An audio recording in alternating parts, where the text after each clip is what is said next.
So we're live here at the Halsey headquarters. Hey, Jim. Hey.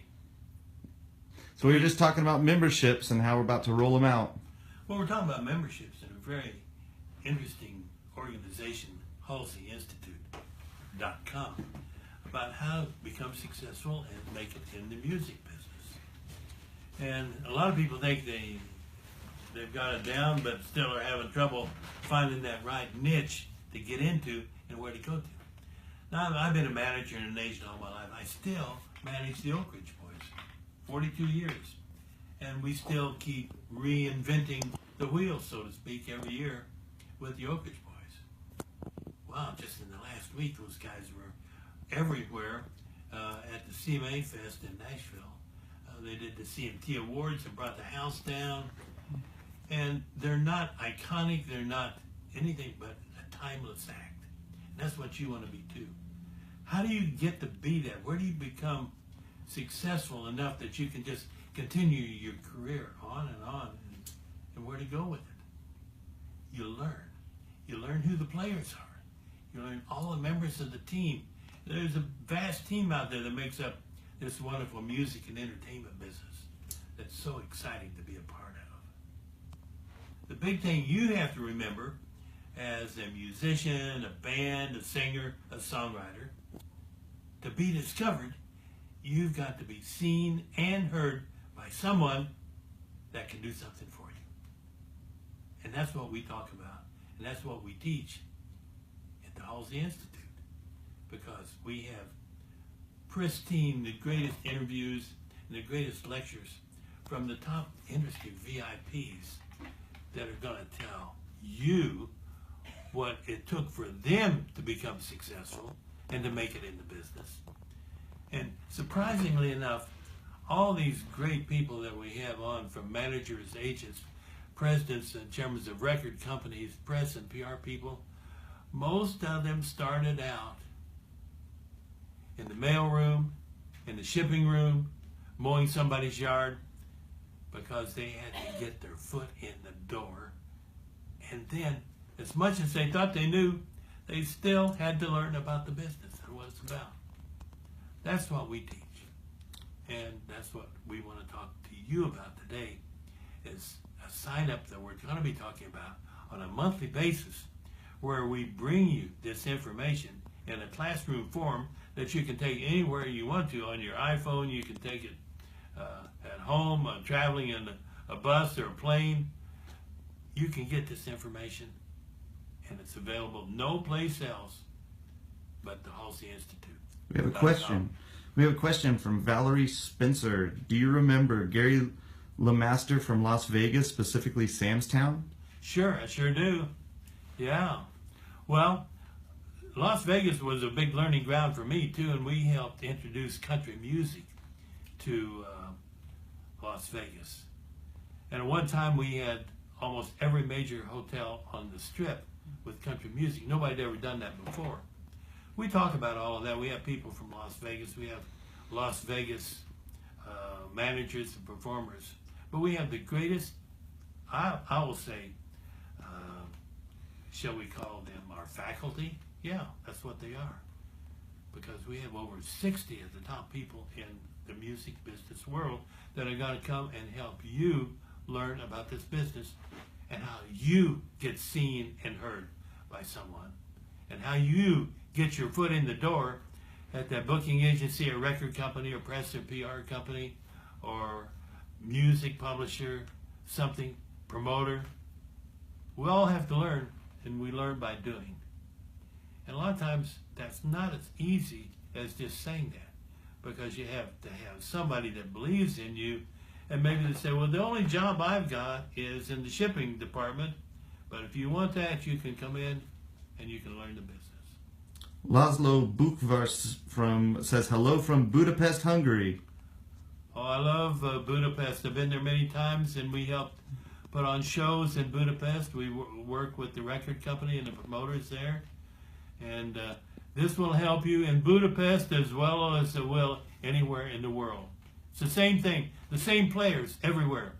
Managers, agents, record companies, promoters, music publishers, press and PR people.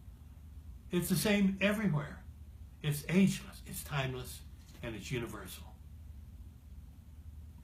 Anybody got a question for me? I'll be happy to.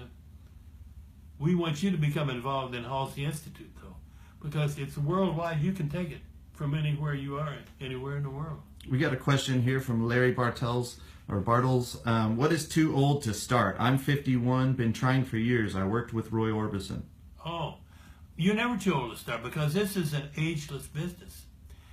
It's all the same. It's having product, it's having creative talents, and it's taking your talents to the public.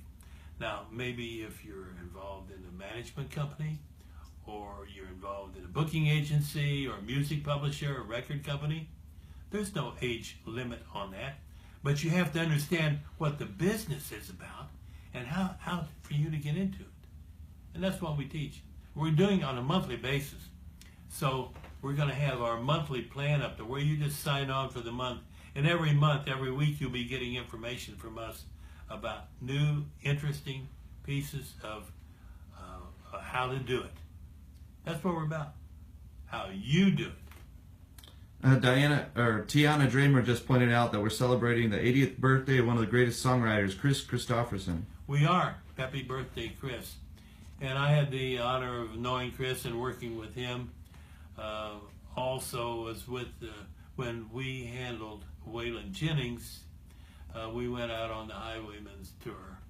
And Chris was on that. He's a wonderful gentleman and one of the most creative and talented songwriters ever to live. Dustin Knowlton he says I'm a 24-year-old promoter, have only had one show so far and have worked touring some. I would love to learn from you. Sign up for the class.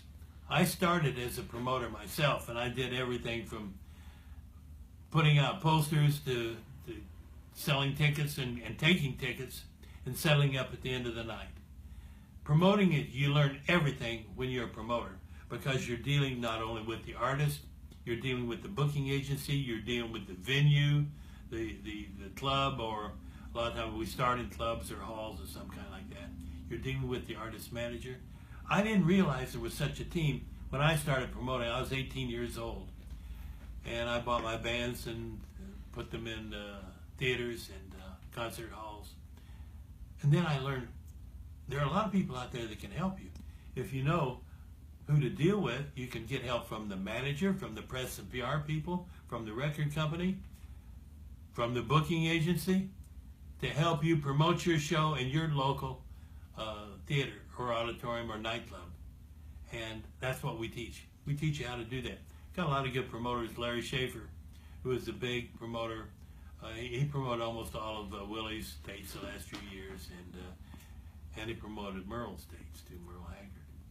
So he tells us about it. And he owned Kane's Ballroom in Tulsa at one time. Sheila Tommy Vest says, thanks for all you've done for the Oak Ridge Boys. Well, I love the Oak Ridge Boys. We're family, but they're brothers of mine, and we're still out there. Their appearances with Blake Shelton the last couple of weeks, it just set our phones on fire and our emails and everything else. And hopefully you'll be seeing more to where the Oak Ridge Boys will be making some other appearances with Blake Shelton. Sherry Smith says, Jim Halsey, you're the man. Keep up the great work. Love you and your darling wife. Okay, thank you. Well, I'm still having a good time doing it. The good thing about the music and entertainment business, it's creative. And yeah, I was a musician. I started out as a player myself. I played in a band on the weekends, but I realized early on, after I really saw some great musicians, that I wasn't going to be good enough to make a living at it the rest of my life. But I wanted to stay involved in music and entertainment, the creativeness, the stimulation that you get from art and music. So that's why I started out as a promoter, then eventually became an artist manager. Now we teach all about artist management in this class. How to do it, when to do it, and the things to do for your artist. But to me, since I am one, I feel that that's most satisfying for me because I deal with everybody. And in particular, you work strategically with the artist in setting up new and interesting programs for them. Being an artist manager is like being an architect and planning a big building or a house or something. You take in everything, you work with everybody from contractors to the people that actually build the house. But when it's done, you can sit back. I was the architect, I drew the plans. That's you as the artist management. You're drawing the plans for your artist. I'd like to mention also, and we talk about this extensively in our classes, I developed a plan for everybody that I work with. You just don't go out there and start and go here, you go there and try this. You have a goal, and you write that goal down to where you want your artist to be 6 months from now, a year from now, or 2 years from now. And you make a plan, and the plan usually deals with getting the right booking agency, the right record company, the right publicist, right music publisher if you're writing songs, and everybody tie them together and work together to make your plan work. So you focus on that plan. Well, as an artist manager, for the artists that I have managed, I had a plan for everybody. And I usually wrote it out. When I first started, I would make a 5-year plan to where you want that artist to be 5 years from now. Well, things happen a lot faster now. There are no more 5-year plans. I mean, you want a good year plan and a good 2-year plan, but things are going to happen so fast if they start happening that you want to be flexible enough that you're going to be able to change your structure and change your goal if you want to change the goal, but change how you get there. We teach that. That's what we teach. There's nobody else doing this. Nobody online for sure, and very few colleges or universities offer any type of program like this. Clayton Lee Rayborn would like to know, how difficult is it for a singer-songwriter to break into the business? Well, being difficult is one thing. I think if you have talent and you're a good singer-songwriter, it's a matter of focusing on your goal and a matter of working at it, and it's being persistent. Now, I've had a lot of young people come to me and say they were really good songwriters, and I've listened to them, and I've heard some good songs. But good songs don't cut it anymore. You've got to write great songs. You've got to be a great performer, not just good. There are thousands of good songwriters out there, thousands of good singers. You want something that's going to set you apart. Well, that takes time, it takes dedication, it takes persistence, a lot of hard work, and being able to accept rejection. Because if you just think you're, I'm sure your mom and dad have maybe told you you're great, or your friends that say, boy, you sound so good, you're better than anything that's happening out there now. Well, if that's really true, you will be discovered. And there are a lot of programs out there now too. The Voice, America's Got Talent, and that. You want to audition for all of those. Well, hopefully you get it, but if you don't get it, you've had somebody listen to you that maybe can do something for you. So what you want to do is to set your own mind and your own goal and focus on it and say, I'm going to work at this, I'm going to give it this much time. Maybe it's 6 months, maybe it's a year, maybe it's 2 years. Nobody happens overnight. I don't care. The biggest performer you see on stage today is there because they spent a lot of time trying to get there. A lot of rejection, a lot of places that it didn't work, and pretty soon it starts to happen a little here, it starts to happen there, and all of a sudden you want to be able to recognize those points and get on with it. So it's easy if you're dedicated and you take the time to do it yourself. If it were easy, everybody'd be doing it. Well, it's not easy unless you dedicate your time to it. Chrissy Rumford's here and said, and get a good team behind you, right? Hello from Malibu and the Cobins. Well, that's my daughter. And she's with my granddaughter in Malibu, and they're looking at colleges out there for her. And then Sunday night, Sunday afternoon, she's going to the concert with the Oak Ridge Boys and the Beach Boys. So Chrissy will be taking care of family business there. Stephen Haddad from #Management Prodigy Arts, EDM music management. I know Stephen. Stephen was the one that helped us put a lot of these classes together. He was at the very beginning of this, and he worked with my son Sherman Halsey, who was the creator of a lot of what we're doing today. Shannon Moody says, what is the best way to start getting booked in cities outside of your local area? Well, you just try. Sometimes you'll find somebody that will book or has a relationship with a club that will put acts into it. If you don't, you need to try to get in there anyway. I'm going to do one particular class on how to be your own booking agent, because that's a matter of setting up who you target to go into. And we were talking here in the office this morning about getting with a big or real agency that comes to hear you. If you're playing in a certain area, maybe it's Tulsa or Albuquerque or Denver, Colorado, or if you start building a reputation and a crowd in those areas, you have to let somebody know that maybe can take you on to the next level of your career.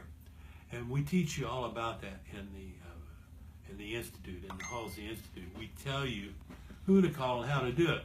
You just don't start off cold, and you better be good to begin with. Or you go to a community and you do a showcase. We talked about the importance of doing a showcase and how you do it. But you better have your act together then, because you got one chance.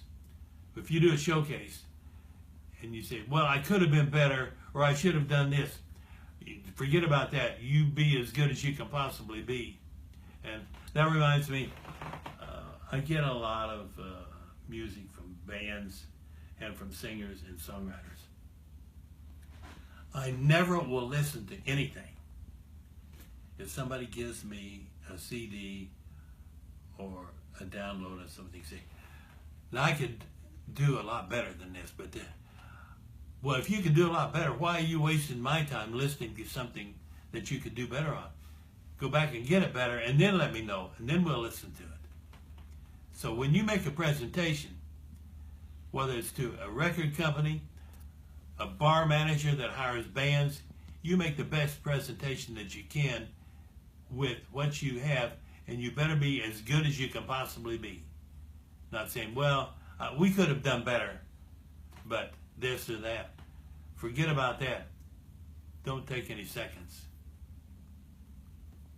Denny Frank says, hello from West Virginia. I played piano with Roy in the 90s, and he's still my favorite boss ever. Well, Roy is still active there. He's not as active as he was, but he's doing a lot of one-person shows now called A Conversation with Roy Clark. We're doing a very important one on July the 16th in Franklin, Tennessee at the Franklin Theater.